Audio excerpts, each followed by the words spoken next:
Жақсылық дегеніміз айналаға, адамдарға, табиғатқа қайырымдылық пен қамқорлық жасауды, көмек көрсетуді білдіреді. Адамдардың бір-біріне жиі жақсылық жасауы оларды жақындастырады, достастырады.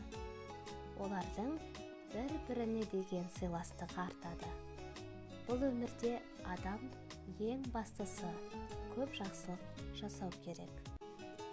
Әсіресе қарт адамдарға егер жақсылық көп жасасаң, сол жақсылық сол адамнан қайтады деген. Жақсылық пен игілікті іс жасау үлкен адамгершіліктің белгісі. Жақсылық адамның көңілін көтеріп, қуанышқа бөлейтін әсерлі сәттердің бірі.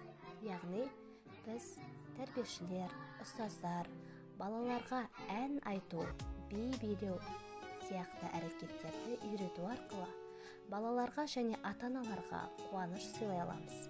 Яғни бұл да үлкен жақсы игілікті іс деп санаймын. Помогать людям, значит, вы хороший. Нужно кормить кошку.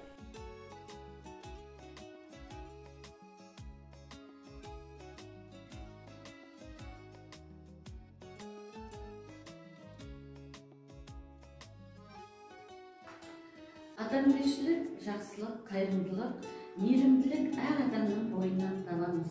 Осы қасиеттерді келешек ұрпақ сәбилердің бойына сіңіруге бөбекжай бақша табалдырығынан баулимыз.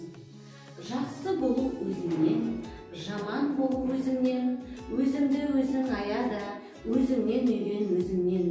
Жақсылық көрсең біреуден, мен қандаймын деп ойла, жамандық көрсең біреуден, мен қандаймын деп ойла. Осындай өлең сөздерімен жеткізгім келеді.